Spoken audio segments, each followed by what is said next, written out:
साहिब जी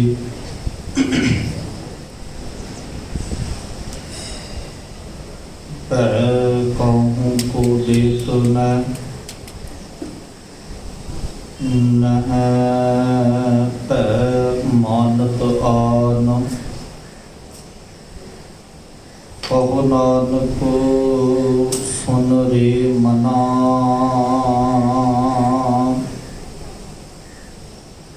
ज्ञानी ताहि बखाना बुरा एक दे बुझाई सबना जिया का एक दाता सो मैं विसर न जाई।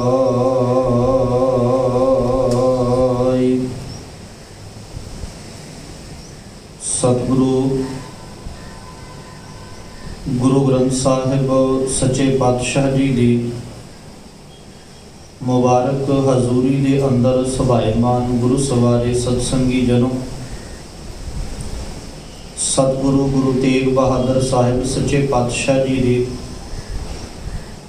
लाशानी शहादत नूं समर्पित अज दे हफ्तावारी दीवान,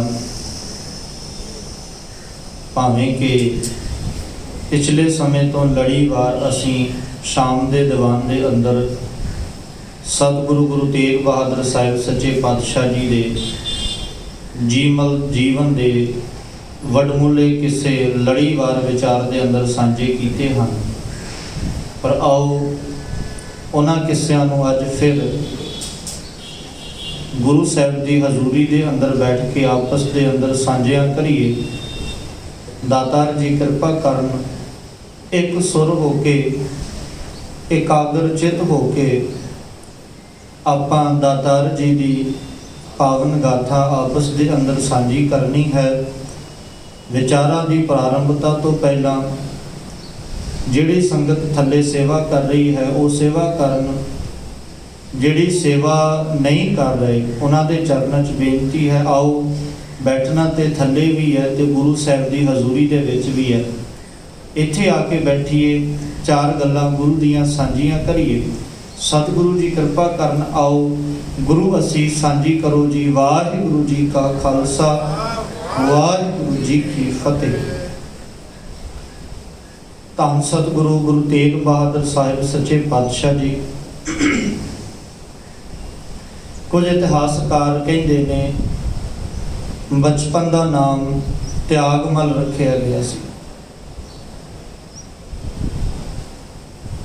सतगुरु गुरु हरगोबिंद साहिब सच्चे पातशाह जी के वड्डे सुपुत्र बाबा गुरदित्ता जी का विआह है जी। सारी संगत ने गुरु साहिब के परिवार ने बड़े सुंदर वस्त्र पाए। बाबा त्यागमल जी नूं किसी सिख ने बड़े अदब ते सत्कार दे नाल बड़ी सुंदर पोशाक भेंट की साहिबजादे नूं पाई गई। सारी बरात तैयार है। अचानक बाबा त्यागमल जी घरों बाहर निकलते आ, वेखदे आ एक गरीब बच्चा आ जिहदे तन ते वस्त्र नहीं है और उन्हें वेख्या भी इन्ना सोहना लिबास पाया होया ते इतिहास कहंदा बच्चे दे अखां दे विचों अथरू आए ते बाबा त्यागमल जी बांह फड़ के कहंदे की होया, रो क्यों रहे? जवाब आया तेरे तन ते किन्ने सुंदर कपड़े आ, मेरे तन ते ढकण दे वास्ते कोई छोटा जा कपड़ा भी नहीं। ते बाबा त्यागमल जी ने पाए हुए सुंदर पोशाक ला के ते बच्चे नूं दे दिती। वापस आए, कईयां ने गुस्सा भी किया। बरात जाण नूं तैयार बैठी है, इन्ने सोहणे कपड़े तूं ला के किसे नूं दे आया। हजूर गुरु तेग बहादुर साहिब सच्चे पातशाह जी ने ये सारे प्रताप नूं जदों साहिब गुरु हरगोबिंद साहिब जी नूं पता लगदा, दातार जी ने बड़े सुंदर बचन आखे भी वाह पुत्रा अपने तन तो कपड़ा उतार के किसी दे तन नूं ढक दिता ही। शाबाश, अज अपने तन तो कपड़ा उतार के किसी दे तन नूं ढकिया ही। कल किसी दी धर्म की गल आएगी, किसी दी मजहब की गल आएगी, तो तू अपना तन वार के किसी दे तन ते इज्जत नूं भी बचा सकता है।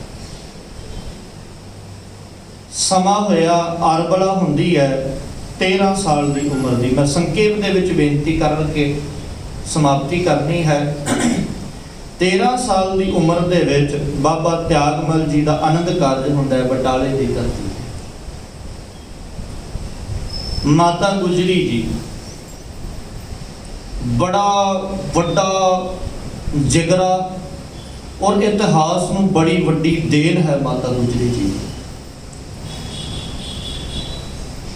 जिंदगी नूं किस दृढ़ता ते चढ़दी कला दे नाल जीना है, वो माता गुजरी जी के जीवन दे विचों सानू बड़ा कुछ सीखण नूं मिलदा है। हजे आनंद कारज होए नूं कुछ क दिन होए ने, करतारपुर दा जंग हुंदा है ते ये जंग जिहड़ा करतारपुर दीआं गलियां दे विच हुंदा है।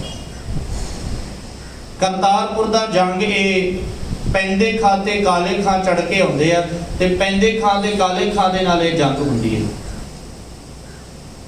इस जंग दे विच बाबा त्यागमल जी हिस्सा लेंदे और बड़ी दृढ़ता दे नाल तलवार चलाउंदे आ, बड़ी दृढ़ता दे नाल जंग दे मैदान दे अंदर लड़दे आ। सवेर दी जंग लगी है, शामां पै गईयां ते माता नानकी जी ने एक सुनेहा भेजिया भी जाके कहो मेरे पुत्र नूं 13 साल की उम्र है, सवेर दा जंग दे मैदान दे अंदर लड़दा पिया, थक गया होएगा ते लड़न वाले ते और बथेरे ने, सिपाही ने, उन्होंने कहो भी वापस आ जाए। 13 साल की उम्र दे विच जवाब ये आया सी भी योद्धे जंग दे मैदान दे विच दो रूप दे विच ही वापस आउंदे आ, जां ते वो जित के आण जां फिर वो शहीद होके आण। जंग जिते वापस घर परते इतिहास दे विच जिक्र मिलता है। एक माहौल होंदा है भी जदों जंग जित जाण ना ते वो जिहड़े योद्धे जंग कर रहे ने उन्होंने एक वखरे रूप दे विच सम्मानित किया जाता है। तुसीं भंगाणी दा युद्ध वेखो गुरु गोबिंद सिंह साहिब जी का, उस तो बाद गुरु गोबिंद सिंह साहिब अपने योद्धियां नूं सम्मानित करते हैं। हुण सारियां नूं सम्मानित कर रहे आ। महाराज सच्चे पातशाह जी के सामने बाबा त्यागमल जी आए ते हजूर सच्चे पातशाह जी ने घुट के गलवखड़ी पाई ते आख्या तू त्यागमल कादा, तू ते तेग ही इन्नी सोहनी चलाउना है, तू ते तेग दा धनी है ते तू तेग बहादुर है। तेग बहादुर दा खिताब मिलिया। तेरी बराबर इन्नी उम्र दे विच इन्नी सोहनी तेग चलाउण वाला, तू तेग दा धनी है, तू तेग बहादुर है। ते महाराज सच्चे पातशाह जी ने भेटा दे वजों, प्यार दे वजों अपने पुत्र नूं एक रुमाल, एक कटार ते एक पोथी साहब दिती भी आ देख ये तेनू जिहड़ा है वो भेट दे विचों भेट दे वजों मिलदा है। इतिहास चलदा गया। महाराज सच्चे पातशाह जी का जीवन इस तरीके दे नाल अगे चलदा है। सतगुरु लम्मे लम्मे प्रचार दौरियां ते चले जाते हैं। गुरु हरराय साहब जी गुरता गद्दी ते बैठते हैं, गुरु हरकिशन साहब गुरता गद्दी ते बैठते हैं। वो इतिहास दे वाल आपां नहीं जाना क्योंकि आपां सिर्फ शहीदी की गल करनी है। सतगुरु पातशाह जी नूं फिर गुरता गद्दी जिहड़ी है प्राप्त हुंदी है। महाराज सच्चे पातशाह जी बाबे बकाले की धरती ते वो घटना सानूं तुहानूं सारिआं नूं चेता है भी महाराज जी नूं गुरता गद्दी की जिहड़ी दात मिलती है। सतगुरु सच्चे पातशाह जी गुरता गद्दी ते बैठण तो बाद लगातार गुरमत का प्रचार कर रहे ने। यह समा आउंदा जी 1665 का। 1665 ईस्वी दे विच भै काहू को देत नै भै मानत आन दा प्रचार सतगुरु पातशाह जी कर रहे ने। वक्त दी सरकार नूं चंगा नहीं लगदा। 1665 दे विच हजूर गुरु तेग बहादुर पातशाह जी की पहली गिरफ्तारी होती है। महाराज सच्चे इतिहास मैं तां करके संकेत विच कर रहा भी ये गल्लां असीं सारियां कर चुके हैं शाम दे दीवान दे अंदर। इस करके मैं सिर्फ वो गल करके महाराज जी की गिरफ्तारी हुई। महाराणी पुष्पा और राजा जय सिंह ने मिलकर महाराज सच्चे पातशाह जी की रिहाई कराई। सतगुरु पातशाह जी रिहा होकर पहली गिरफ्तारी तो बाद आसाम की धरती वल वधे। ਅਸਾਮ ਦੀ ਧਰਤੀ ਵੱਲ ਪ੍ਰਚਾਰ ਦੌਰਾ ਕਰਨ ਤੇ ਜਾ ਰਹੇ ਨੇ। ਪਿੱਛੋਂ ਔਰੰਗਜ਼ੇਬ ਨੇ ਇੱਕ ਚਾਲ ਚਲੀ ਹੈ ਵੀ ਰਾਜਾ ਰਾਮ ਸਿੰਘ ਨੂੰ ਜਿਹੜਾ ਉਹ ਅਸਾਮ ਦੀ ਧਰਤੀ ਵੱਲ ਭੇਜਿਆ। ਔਰ ਭੇਜਣ ਦਾ ਕਾਰਨ ਇਹ ਸੀ ਵੀ ਰਾਜਾ ਰਾਮ ਸਿੰਘ ਅਸਾਮ ਦੀ ਧਰਤੀ ਤੋਂ ਜਿੱਤ ਕੇ ਆਣਾ ਬੜਾ ਮੁਸ਼ਕਲ ਹੈ, ਕਿਉਂਕਿ ਉੱਥੇ ਜਾਦੂਗਰ ਰਹਿੰਦੇ ਸੀ। ਉਹ ਤੇ ਜਾਂ ਤਾਂ ਫੌਜ ਨੂੰ ਅੰਨੀਆਂ ਕਰ ਦਿੰਦੇ ਸੀ, ਇਹ ਮੰਨਣਾ ਸੀ, ਜਾਂ ਫਿਰ ਪਾਣੀ ਦੇ ਵਿੱਚ ਰੋੜ ਦਿੰਦੇ ਸੀ। ਰਾਜਾ ਰਾਮ ਸਿੰਘ ਬੜਾ ਡਰਿਆ ਹੋਇਆ। ਹੁਣ ਰਾਜਾ ਰਾਮ ਸਿੰਘ ਰਾਜਾ ਜੈ ਸਿੰਘ ਦਾ ਸੁਪੁੱਤਰ ਹੈ, ਜਿਸ ਰਾਜਾ ਜੈ ਸਿੰਘ ਦੇ ਬੰਗਲੇ ਦੇ ਵਿੱਚ ਗੁਰੂ ਹਰਕ੍ਰਿਸ਼ਨ ਸਾਹਿਬ ਜੀ ਠਹਿਰੇ ਸੀ। ਹੁਣ ਰਾਮ ਸਿੰਘ ਉਧਰ ਜਾ ਰਿਹਾ, ਢਾਕੇ ਦੀ ਧਰਤੀ ਤੇ ਗੁਰੂ ਤੇਗ ਬਹਾਦਰ ਸਾਹਿਬ ਨੂੰ ਮਿਲਦਾ। ਮਹਾਰਾਜ ਉਧਰ ਜਾ ਤੇ ਰਿਹਾ, ਪਰ ਮੇਰੇ ਮਨ ਦੇ ਅੰਦਰ ਬੜਾ ਡਰ ਹੈ, ਕੀ ਹੋਵੇਗਾ। ਹੁਣ ਔਰੰਗਜ਼ੇਬ ਨੇ ਕਿਉਂ ਉਹਨੂੰ ਉੱਥੇ ਲੜਨ ਦੇ ਵਾਸਤੇ ਭੇਜਿਆ, ਉਹਦੇ ਪਿੱਛੇ ਦੋ ਗੱਲਾਂ ਨੇ। ਔਰੰਗਜ਼ੇਬ ਕਹਿੰਦਾ ਜੇ ਕਿਤੇ ਰਾਮ ਸਿੰਘ ਜਿੱਤ ਕੇ ਆ ਗਿਆ ਤੇ ਉਹ ਇਲਾਕਾ ਮੇਰੀ ਅਧੀਨਗੀ ਦੇ ਵਿੱਚ ਹੋ ਜਾਏਗਾ, ਜੇ ਨਹੀਂ ਹੋਇਆ ਤੇ ਇਹਦੇ ਨਾਲੋਂ ਮੇਰਾ ਬਦਲਾ ਪੂਰਾ ਹੋ ਜਾਏਗਾ। ਬਦਲਾ ਕੀ ਸੀ? ਰਾਜਾ ਰਾਮ ਸਿੰਘ ਦੀ ਕੈਦ ਦੇ ਵਿੱਚੋਂ ਸ਼ਿਵਾਜੀ ਮਰਾਠਾ ਭੱਜ ਗਿਆ ਸੀ, ਇਹਦੇ ਵਿੱਚੋਂ ਮੇਰਾ ਬਦਲਾ ਪੂਰਾ ਹੋ ਜਾਏਗਾ। ਹੁਣ ਗੁਰੂ ਤੇਗ ਬਹਾਦਰ ਪਾਤਸ਼ਾਹ ਜੀ ਨੇ ਇੱਕੋ ਗੱਲ ਆਖੀ ਸੀ, ਰਾਮ ਸਿੰਘ ਗੁਰੂ ਨਾਨਕ ਸਾਹਿਬ ਨੂੰ ਅੰਗ ਸੰਗ ਸਹਾਈ ਹੋ ਕੇ ਲੜੀ, ਜੰਗ ਦੇ ਮੈਦਾਨ ਦੇ ਅੰਦਰ ਤੇਰੀ ਫਤਿਹ ਪ੍ਰਾਪਤ ਹੋਈ। ਰਾਜਾ ਰਾਮ ਸਿੰਘ ਹਜੇ ਜੰਗ ਕਰਨ ਦੇ ਵਾਸਤੇ ਪਹੁੰਚਦਾ, ਗੁਰੂ ਤੇਗ ਬਹਾਦਰ ਪਾਤਸ਼ਾਹ ਜੀ ਉੱਥੋਂ ਦੇ ਰਾਜੇ ਦੇ ਕੋਲ ਚਲੇ ਜਾਂਦੇ ਨੇ, ਜਾ ਕੇ ਬੈਠ ਕੇ ਵਿਚਾਰ ਕਰਦੇ ਨੇ। ਔਰ ਰਾਜਾ ਗੁਰੂ ਤੇਗ ਬਹਾਦਰ ਸਾਹਿਬ ਜੀ ਦੇ ਬਚਨਾਂ ਤੋਂ ਇੰਨਾ ਕੁ ਪ੍ਰਭਾਵਿਤ ਹੋਇਆ, ਉਹ ਕਹਿੰਦਾ ਜੇ ਉਹ ਤੁਹਾਡਾ ਸਿੱਖ ਹੈ ਤੇ ਮੈਂ ਵੀ ਤੁਹਾਡਾ ਸਿੱਖ ਬਣਦਾ, ਜੰਗੀ ਛੱਡ ਦੇਣੇ, ਜੰਗੀ ਨਹੀਂ ਹੁੰਦੀ। ਗੁਰੂ ਤੇਗ ਬਹਾਦਰ ਸਾਹਿਬ ਜੀ ਦਾ ਰਾਜਨੀਤਿਕ ਅਸਤਰ ਕਿੰਨਾ ਉੱਚਾ ਹੈ। ਦੋ ਦੇਸ਼ਾਂ ਦੀ ਜੰਗ ਹੋ ਰਹੀ ਹੈ ਤੇ ਗੁਰੂ ਤੇਗ ਬਹਾਦਰ ਸਾਹਿਬ ਕਹਿੰਦੇ ਇੱਥੇ ਲਹੂ ਨਹੀਂ ਡੋਲਣਾ ਚਾਹੀਦਾ। ਬੰਗਾਲ ਦੀ ਧਰਤੀ ਤੇ ਅੱਜ ਵੀ ਇੱਕ ਸ਼ਹਿਰ ਹੈ ਖੰਜਰਪੁਰ। ਮਹਾਰਾਜ ਸੱਚੇ ਪਾਤਸ਼ਾਹ ਜੀ ਉਸ ਥਾਂ ਤੇ ਦੋਵੇਂ ਦੇਸ਼ਾਂ ਦੀ ਹੱਦਾਂ ਤੇ ਬੈਠ ਕੇ ਨਾ, ਮਹਾਰਾਜ ਨੇ ਜਿਹੜਾ ਖੰਜਰ ਕਦੇ ਗੁਰੂ ਹਰਗੋਬਿੰਦ ਸਾਹਿਬ ਜੀ ਨੇ ਬਖਸ਼ਿਆ ਸੀ ਨਾ, ਉਹ ਖੰਜਰ ਜ਼ਮੀਨ ਦੇ ਵਿੱਚ ਗੱਡ ਕੇ ਆਖਿਆ ਸੀ ਆ ਇੱਥੋਂ ਤੁਸੀਂ ਆਪਣੀਆਂ ਹੱਦਾਂ ਤੈਅ ਕਰ ਲਓ, ਇੱਧਰ ਤੁਸੀਂ ਤੇ ਇੱਧਰ ਤੁਸੀਂ। ਬਗਾਨੇ ਪੁੱਤਾਂ ਦਾ ਜੰਗ ਦੇ ਮੈਦਾਨ ਦੇ ਅੰਦਰ ਲੜ ਕੇ ਲਹੂ ਵਹਾਉਣ ਦੀ ਕੀ ਲੋੜ ਹੈ। ਬੜੇ ਪ੍ਰਭਾਵਿਤ ਹੋਏ ਦੋਵੇਂ, ਕਹਿੰਦੇ ਮਹਾਰਾਜ ਤੁਹਾਡੇ ਵਾਸਤੇ ਕੀ ਕਰੀਏ, ਤੁਸੀਂ ਜੰਗ ਹੋਣੀ ਸੀ, ਲਹੂ ਡੁੱਲਣਾ ਸੀ, ਪਤਾ ਨਹੀਂ ਕਿੰਨੇ ਜਿੱਤਣਾ ਸੀ, ਕਿੰਨੇ ਮਰਨਾ ਸੀ, ਕਿੰਨੇ ਬਚਣਾ ਸੀ, ਤੁਹਾਡੇ ਵਾਸਤੇ ਕੀ ਕਰੀਏ। ਤੇ ਗੁਰੂ ਤੇਗ ਬਹਾਦਰ ਸਾਹਿਬ ਸੱਚੇ ਪਾਤਸ਼ਾਹ ਜੀ ਨੇ ਆਖਿਆ ਸੀ ਮੇਰੇ ਵਾਸਤੇ ਕੁਝ ਨਾ ਕਰਿਓ। ਇਸ ਧਰਤੀ ਤੇ ਗੁਰੂ ਨਾਨਕ ਸਾਹਿਬ ਸੱਚੇ ਪਾਤਸ਼ਾਹ ਜੀ ਆਏ ਸੀ, ਦੋਵੇਂ ਫੌਜਾਂ ਰਲ ਕੇ ਆਪਣੀਆਂ ਢਾਲਾਂ ਦੇ ਨਾਲ ਮਿੱਟੀ ਭਰ ਭਰ ਕੇ ਗੁਰੂ ਨਾਨਕ ਸਾਹਿਬ ਜੀ ਦੀ ਯਾਦ ਦੇ ਵਿੱਚ ਇੱਕ ਥੜਾ ਬਣਾਓ। ਅਸਾਮ ਦੀ ਧਰਤੀ ਤੇ ਪਹਿਲਾ ਗੁਰਦੁਆਰਾ ਗੁਰੂ ਨਾਨਕ ਸਾਹਿਬ ਜੀ ਦੀ ਯਾਦ ਦੇ ਵਿੱਚ ਗੁਰੂ ਤੇਗ ਬਹਾਦਰ ਸਾਹਿਬ ਸੱਚੇ ਪਾਤਸ਼ਾਹ ਜੀ ਨੇ ਬਣਵਾਇਆ। ਮਹਾਰਾਜ ਜੀ ਵਾਪਸ ਆਏ, ਦੂਜੀ ਗ੍ਰਿਫਤਾਰੀ 70 ਦੇ ਵਿੱਚ ਹੁੰਦੀ ਹੈ। ਮਹਾਰਾਜ ਜੀ ਨੂੰ ਉੱਥੋਂ ਵੀ ਜਿਹੜਾ ਹੈ ਉਹ ਰਿਹਾ ਕਰਵਾ ਲਿਆ ਜਾਂਦਾ ਹੈ ਸਰਕਾਰ ਤੇ ਦਬਾਅ ਪਾ ਕੇ। ਹੁਣ ਤੀਜੀ ਵਾਰ ਮਹਾਰਾਜ ਵਾਪਸ ਅਨੰਦਪੁਰ ਦੀ ਧਰਤੀ ਤੇ ਆਏ ਨੇ। ਅਨੰਦਪੁਰ ਦੀ ਧਰਤੀ ਤੇ ਆ ਕੇ ਕਸ਼ਮੀਰੀ ਪੰਡਤਾਂ ਦੇ ਉੱਤੇ ਅਤਿਆਚਾਰ ਹੋ ਰਿਹਾ ਹੈ। ਅਤਿਆਚਾਰ ਹੋਣ ਦਾ ਕਾਰਨ ਮੈਂ ਤੁਹਾਨੂੰ ਸੰਖੇਪ ਦੇ ਵਿੱਚ ਦੱਸਾਂ। ਔਰੰਗਜ਼ੇਬ ਨੇ ਆਪਣੇ ਵੱਲੋਂ ਕੁਝ ਤੋਹਫੇ ਜਿਹੜੇ ਆ ਮੱਕੇ ਦੀ ਧਰਤੀ ਤੇ ਭੇਜੇ ਆ। ਮੱਕੇ ਦਾ ਜਿਹੜਾ ਕਾਜ਼ੀ ਆ ਉਹਨੇ ਤੋਹਫੇ ਲੈਣ ਤੋਂ ਇਨਕਾਰ ਕਰ ਦਿੱਤਾ। ਉਹ ਕਹਿੰਦਾ ਤੂੰ ਸਾਰੇ ਹਿੰਦੁਸਤਾਨ ਦੇ ਵਿੱਚ ਦਾਰੁਲ ਇਸਲਾਮ ਕਬੂਲ ਨਹੀਂ ਕਰਾ ਪਾਇਆ, ਹਲੇ ਦਾਰੂ ਹਰਬ ਚੱਲਦਾ ਹੈ। ਦਾਰੂ ਹਰਬ ਤੇ ਦਾਰੁਲ ਇਸਲਾਮ ਦੇ ਵਿੱਚ ਦੋ ਅੰਤਰ ਹੈ।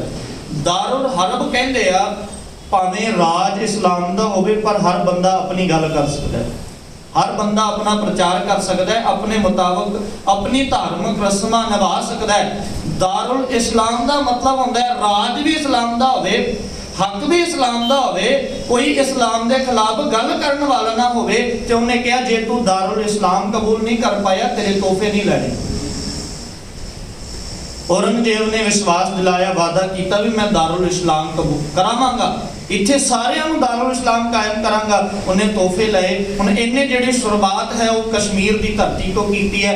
ਕਸ਼ਮੀਰ ਦੀ ਧਰਤੀ ਤੋਂ ਸ਼ੁਰੂਆਤ ਇਸ ਕਰਕੇ ਕੀਤੀ ਹੈ, ਕਸ਼ਮੀਰ ਦੇ ਜਿਹੜੇ ਪੰਡਤ ਨੇ ਉਹ ਪੜ੍ਹੇ ਲਿਖੇ ਨੇ, ਵਿਦਵਾਨ ਨੇ। ਔਰ ਇਹ ਬੜੀ ਕਮਾਲ ਦੀ ਅੱਜ ਵੀ ਗੱਲ ਹੈ ਕਿ ਜਿਸ ਗੱਲ ਨੂੰ ਪੜ੍ਹਿਆ ਲਿਖਿਆ ਬੰਦਾ ਮੰਨ ਲਏ ਨਾ ਤੇ ਆਮ ਬੰਦੇ ਤੇ ਉਦਾਂ ਹੀ ਮੰਨ ਜਾਂਦੇ ਹੁੰਦੇ।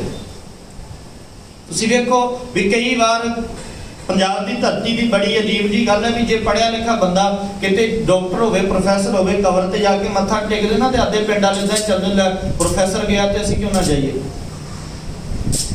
ਹੁਣ ਸਭ ਤੋਂ ਵੱਡਾ ਕਾਰਨ ਇਹੀ ਸੀ ਵੀ ਕਿਸੇ ਨਾ ਕਿਸੇ ਰੂਪ ਦੇ ਵਿੱਚ ਇਹ ਸਾਰੇ ਮੰਨ ਜਾਣ। ਹੁਣ ਇਹਨਾਂ ਦੇ ਉੱਤੇ ਜ਼ੁਲਮ ਕੀਤਾ ਜਾਵੇ ਤੇ ਬੜੇ ਸਾਰਿਆਂ ਨੇ ਔਰੰਗਜ਼ੇਬ ਦੀ ਇਸਲਾਮ ਦੀ ਈਨ ਨੂੰ ਕਬੂਲ ਵੀ ਕਰ ਲਿਆ ਸੀ। ਹੁਣ ਇਹ ਇਕੱਠੇ ਹੋ ਕੇ ਪਹਿਲਾਂ ਅਮਰਨਾਥ ਮੰਦਿਰ ਗਏ ਤੇ ਉੱਥੇ ਦੇ ਪੁਜਾਰੀ ਨੂੰ ਜਾ ਕੇ ਆਖਦੇ ਸੀ ਕਿ ਸਾਡੇ ਧਰਮ ਨੂੰ ਬਚਾਓ।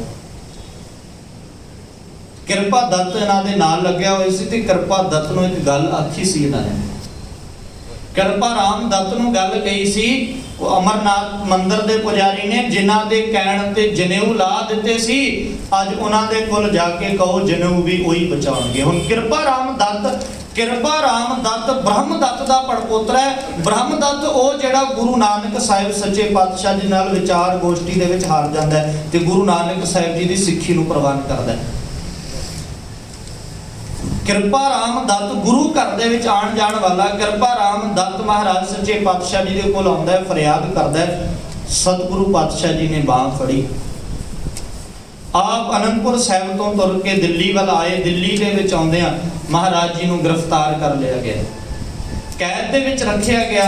ਲਗਾਤਾਰ ਗੱਲਾਂ ਉਹੀ ਕੀਤੀਆਂ ਜਾ ਰਹੀਆਂ ਨੇ ਵੀ ਤੁਹਾਡੇ ਨਾਲ ਤੇ ਸਾਡਾ ਕੋਈ ਦੁਸ਼ਮਣੀ ਨਹੀਂ ਨਾ, ਤੁਹਾਡੇ ਨਾਲ ਤੇ ਸਾਡਾ ਕੋਈ ਮਤਲਬ ਹੀ ਨਹੀਂ, ਤੁਸੀਂ ਆਪਣਾ ਪ੍ਰਚਾਰ ਕਰ ਰਹੇ ਹੋ, ਠੀਕ ਹੈ, ਅਸੀਂ ਤੁਹਾਨੂੰ ਗ੍ਰਿਫਤਾਰ ਕੀਤਾ ਪਰ ਛੱਡ ਤੇ ਦਿੱਤਾ ਸੀ ਨਾ, ਹੁਣ ਤੁਸੀਂ ਦੂਜੇ ਦੇ ਸਾਹਮਣੇ ਕਿਉਂ ਆ ਰਹੇ ਹੋ।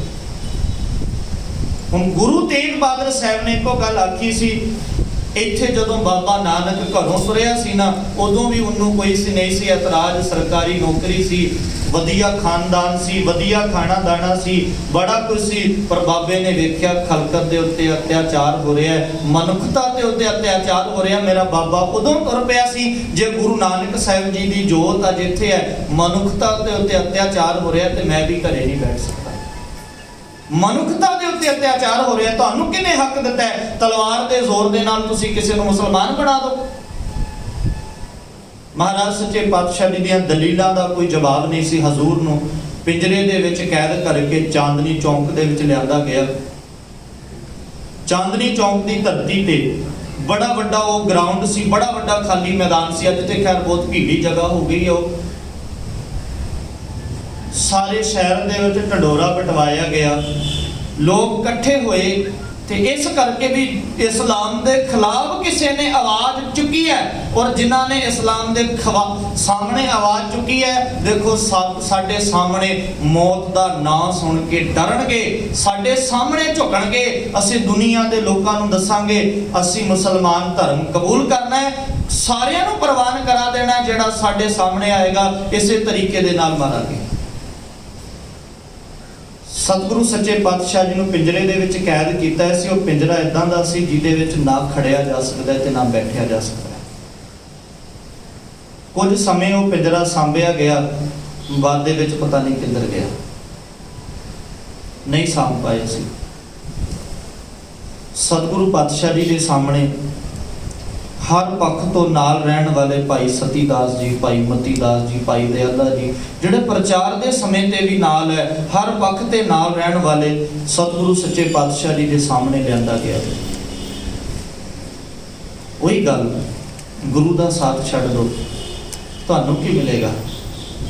ਸਿੱਖੋ, ਥੋੜੀ ਜਿਹੀ ਇਸ ਗੱਲ ਨੂੰ ਨਾ 5-7 ਮਿੰਟ ਇਹਨਾਂ ਗੱਲਾਂ ਨੂੰ ਨਾ ਥੋੜਾ ਜਿਹਾ ਆਪਣੀ ਸੁਰਤ ਦੇ ਤੌਰ ਤੇ ਵਿਚਾਰ ਕੇ ਵੇਖਿਓ। ਗੁਰੂ ਦਾ ਸਾਥ ਕਿੱਡਾ ਵੱਡਾ ਹੈ, ਗੁਰੂ ਕਿੱਡਾ ਵੱਡਾ ਹੈ, ਤੇ ਗੁਰੂ ਦੇ ਨਾਲ ਖੜਨਾ ਕਿੱਡਾ ਵੱਡਾ ਪਰਉਪਕਾਰ ਹੋਏਗਾ। ਭਾਈ ਸਤੀ ਦਾਸ ਜੀ ਨੂੰ ਆਖਿਆ ਕੀ ਲੈਣਾ ਗੁਰੂ ਤੋਂ, ਦੇਖ ਇੱਕ ਪਾਸੇ ਮੌਤ ਹੈ, ਦੂਜੇ ਪਾਸੇ ਸੰਪਤੀ ਵੀ ਹੈ, ਮਾਇਆ ਵੀ ਹੈ, ਸਭ ਕੁਝ ਤੈਨੂੰ ਦਵਾਂਗੇ, ਕੀ ਲੈਣਾ ਹੈ। ਉਹ ਕਵੀ ਨੇ ਨਾ ਬੜੇ ਪਿਆਰੇ ਬੋਲ ਲਿਖੇ, ਕਾਜੀ ਆਖਦਾ ਦਸ ਮਤੀ ਦਾਸਾ, ਤੇਰੀ ਆਖਰੀ ਇੱਛਾ ਹੱਲ ਹੋਵੇ। ਭਾਈ ਮਤੀ ਦਾਸ ਜੀ ਨੂੰ ਜਦੋਂ ਨਹੀਂ ਨਾ ਮੰਨਿਓ ਵੀ ਨਹੀਂ ਚਾਹੀਦਾ, ਮੈਨੂੰ ਕੁਝ ਵੀ ਨਹੀਂ ਚਾਹੀਦਾ, ਆਰੇ ਦੇ ਨਾਲ ਚੀਰਿਆ ਜਾਏਗਾ। ਮਤੀ ਦਾਸਾ ਵੇਖ ਲੈ, ਇੱਕ ਪਾਸੇ ਗੁਰੂ ਹੈ, ਦੂਜੇ ਪਾਸੇ ਆਰਾ। ਉਹ ਕਹਿੰਦੇ ਆਰਾ ਹੋਵੇ ਤੇ ਜੋ ਮਰਜ਼ੀ ਹੋਵੇ, ਬਾਣੀ ਦੀ ਪੰਕਤੀ ਮੈਂ ਪੜ੍ਹੀ ਹੈ, ਬੜੀ ਵਾਰ ਪੜ੍ਹੀ ਹੈ, ਮੈਨੂੰ ਵਿਆਖਿਆ ਕਰਨੀ ਸੀ ਨਹੀਂ ਆਉਂਦੀ। ਕਿੱਦਾਂ ਇਹਦੀ ਵਿਆਖਿਆ ਕਰਾਂ। ਕਰਵਤ ਭਲਾ ਨਾ ਕਰਵਟ ਤੇਰੀ, ਲਾਗ ਗਲੇ ਸੁਣ ਬੇਨਤੀ ਮੇਰੀ, ਹੋਂ ਵਾਰੀ ਮੁਖ ਫੇਰ ਪਿਆਰੇ, ਕਰਵਟ ਦੇ ਮੁਖ ਕਾਇ ਕੋ ਮਾਰੇ। ਮੈਨੂੰ ਸਮਝ ਨਹੀਂ ਸੀ ਆਉਂਦੀ, ਇਹ ਕਿੱਦਾਂ ਦੀ ਗੱਲ ਹੋਈ, ਇੱਕ ਪਾਸੇ ਗੁਰੂ ਤੇ ਦੂਜੇ ਪਾਸੇ ਆਰਾ। पर अज ते कला वरती है। अज मैं अर्थ कदे पढ़दा हुंदा सी, अज मेरे सामने सीधे तौर पे गल आई है। एक पासे मेरा गुरु है ते दूजे पासे आ रहा है, ते अज मैं गुरु तो करवट किदां कर लवां। चीरिया जांदा है ते चीर दो। शरीर नूं चीर सकदे हो, सिੱਖੀ नूं नहीं चीर सकदे। काजी आखदा दस मती दासा, तेरी आखरी इच्छा हल होवे। जो मंगना चाहना है मंग लै, हाजर इसे ही पल होवे। आखरी इच्छा केड़ी है तेरी? मरन लगा है, सिर ते आ रहा है, चीर के दो फाड़ हो जाएंगे तेरे। की चाहना है? अगों हस गया मती दास ताई, जे मेरी आखरी इच्छा हल होवे। जदों सीस मेरे ते होवे आरा, मुंह मेरा गुरु पिंजरे वल होवे। आरा ते चलेगा, शरीर भी चीरेगा, पर जे मैं मरा भी ते गुरु तो पिठ करके ना मरा। सिखा किन्ने बार पिठ कीती है तू? पढ़न तो बाद, सुनन तो बाद, समझण तो बाद भी असीं पिठ कर जाने हैं। भाई दयाला जी, देग तैयार है, पानी उबल रहा है। देग दे विच बिठाया, जरा सुरत दे तौर ते वो गल्लां सोचियो, जरा अपनी सुरत नूं उत्थे लैके जाओ। देग दे विच उबालिया जाएगा, उबलदा होया पानी तुहाडे मांस नूं खोरेगा, तुहाडा मांस हड्डियां चों निकल के बाहर आएगा। किस तरीके दे नाल शरीर तुहाडा पानी दे विच उबलेगा, एहसास करके वेखो। गुरु दा साथ छड्ड दो। भाई दयाला जी कहंदे ना, तन मन काट काट सब अर्पी, विच अग्नि आप चलाई। शरीर जांदा है ते जावे, गुरु तो पासा नहीं है। भाई सतीदास जी, रूह दे विच लपेट के शरीर नूं साड़िया जाएगा।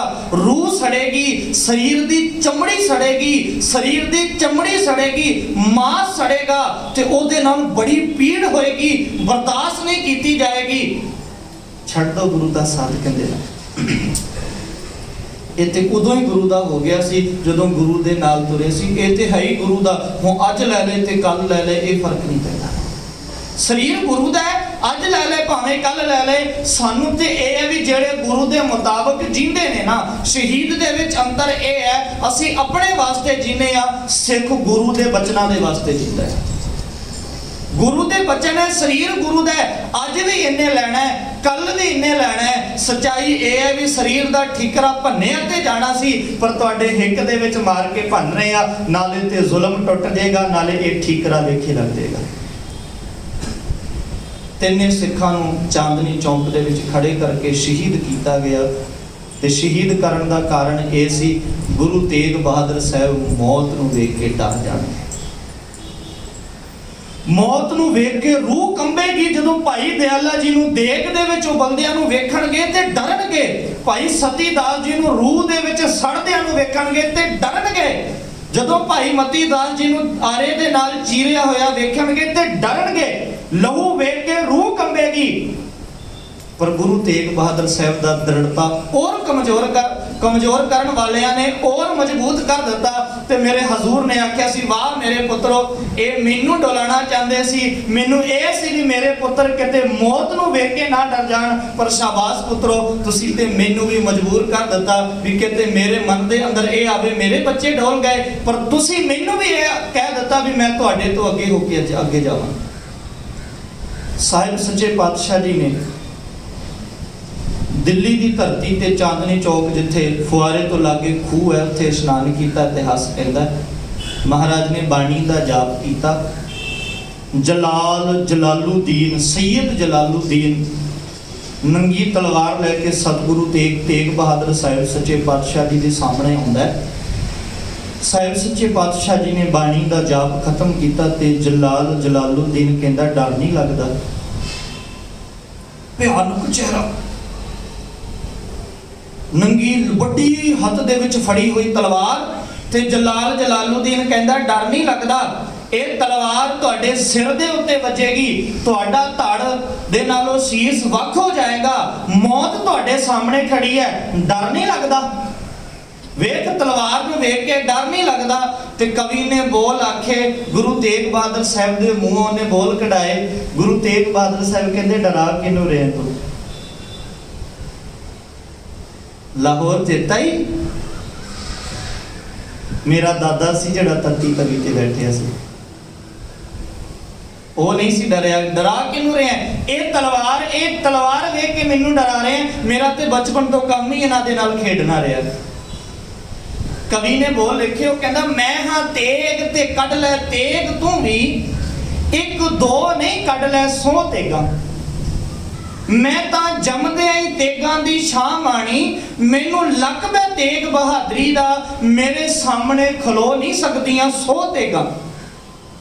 ਵੇਖੀ ਆਉਣ ਵਾਲੇ ਭਵਿੱਖ ਅੰਦਰ ਪੁੱਤ ਮੇਰੇ ਨੇ ਵਾਉਣੀਆਂ ਉਹ ਤੇਗਾਂ, ਉਹਦੀ ਤੇਗ ਵਿੱਚੋਂ ਜਿਹੜੀ ਤੇਗ ਨਿਕਲੂ ਲਊਗੀ ਲੱਖਾਂ ਖੋ ਤੇਰੀਆਂ ਤੇਗਾਂ, ਮੈਨੂੰ ਲੱਕ ਬੈ ਤੇਗ ਬਹਾਦਰੀ ਦਾ, ਮੇਰੇ ਸਾਹਮਣੇ ਖਲੋ ਨਹੀਂ ਸਕਦੀਆਂ 100 ਤੇਗਾਂ। ਮੇਰਾ ਤੇ ਨਾਮ ਹੀ ਤੇਗ ਬਹਾਦਰ ਹੈ ਤੇ ਤੇਰੀ ਤੇਗ ਕਿੱਦਾਂ ਮੈਨੂੰ ਡਰਾ ਦੇਗੀ ਜੀ?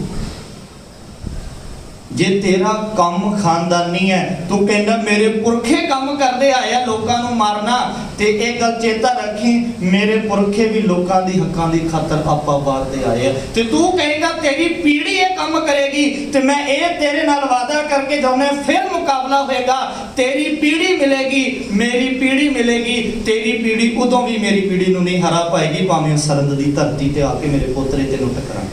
ਉਹਦੀ ਤੇਗ ਵਿੱਚੋਂ ਤੇਰੀ ਤੇਗ ਨਿਕਲੂ, ਮੇਰੇ ਪੁੱਤਰ ਦੀ ਤੇਗ ਦੇ ਵਿੱਚੋਂ ਤੇਗ ਨਿਕਲੂ ਬਾਬਾ ਅਜੀਤ ਸਿੰਘ। ਔਰ ਬਾਬਾ ਅਜੀਤ ਸਿੰਘ ਜਦੋਂ ਤੇਰੇ ਸਿਪਾਹੀਆਂ ਦੇ ਸਾਹਮਣੇ ਲੜੇਗਾ, ਉਹਦੀ ਇੱਕ ਤੇਗ ਤੇਰੀਆਂ ਲੱਖਾਂ ਤੇਗਾਂ ਮੁਕਾਬਲਾ ਨਹੀਂ ਕਰ ਪਾਉਣਗੀਆਂ। ਹਜ਼ੂਰ ਗੁਰੂ ਤੇਗ ਬਹਾਦਰ ਸਾਹਿਬ ਸੱਚੇ ਪਾਤਸ਼ਾਹ ਜੀ ਦਾ ਦਿੱਲੀ ਚਾਂਦਨੀ ਚੌਂਕ ਦੀ ਧਰਤੀ ਤੇ ਜਲਾਲੁਦੀਨ ਨੇ ਮਹਾਰਾਜ ਸੱਚੇ ਪਾਤਸ਼ਾਹ ਜੀ ਨੂੰ ਸ਼ਹੀਦ ਕਰ ਦਿੱਤਾ। ਇਤਿਹਾਸ ਨੇ ਆਪਣਾ ਰੁਖ ਪਲਟਿਆ। ਕਵੀ ਕਹਿੰਦਾ ਹੈ, ਜਦੋਂ ਡੁੱਲਦਾ ਖੂਨ ਸ਼ਹੀਦਾਂ ਦਾ, ਤਕਦੀਰ ਬਦਲਦੀ ਕੌਮਾਂ ਦੀ, ਤੇ ਹਕੀਕਤ ਦੇ ਵਿੱਚ ਗੁਰੂ ਤੇਗ ਬਹਾਦਰ ਪਾਤਸ਼ਾਹ ਜੀ ਦੇ ਡੁੱਲੇ ਹੋਏ ਖੂਨ ਨੇ ਤਕਦੀਰ ਬਦਲ ਕੇ ਰੱਖ ਦਿੱਤੀ। ਕੁਝ ਸਮੇਂ ਦੇ ਵਿੱਚ ਤਖਤਾ ਹਿਲਾ ਕੇ ਰੱਖ ਦਿੱਤਾ ਸੀ ਔਰੰਗਜ਼ੇਬ ਦੇ ਰਾਜ ਦਾ, ਉਹ ਤੇ ਭੁੱਲ ਗਿਆ ਦਾਰੁਲ ਹਰਬ ਕਬੂਲ ਸਾਰਿਆਂ ਦੇ ਵਿੱਚ ਚਲਾਉਣਾ, ਉੱਥੇ ਆਪਣੀ ਜਾਨ ਦੇ ਲਾਲੇ ਕਰਕੇ ਇਧਰ ਉਧਰ ਭੱਜਿਆ ਫਿਰਦਾ ਸੀ। ਉਹ ਇਤਿਹਾਸ ਦਾ ਇੱਕ ਵੱਖਰਾ ਪੱਖ ਹੈ। ਮਹਾਰਾਜ ਸੱਚੇ ਪਾਤਸ਼ਾਹ ਦੀ ਕਿਰਪਾ ਕਰਨ, ਭੁੱਲਾਂ ਗਲਤੀਆਂ ਦੀ ਖਿਮਾ। ਵਾਹਿਗੁਰੂ ਜੀ ਕਾ ਖਾਲਸਾ, ਵਾਹਿਗੁਰੂ ਜੀ ਕੀ ਫਤਿਹ।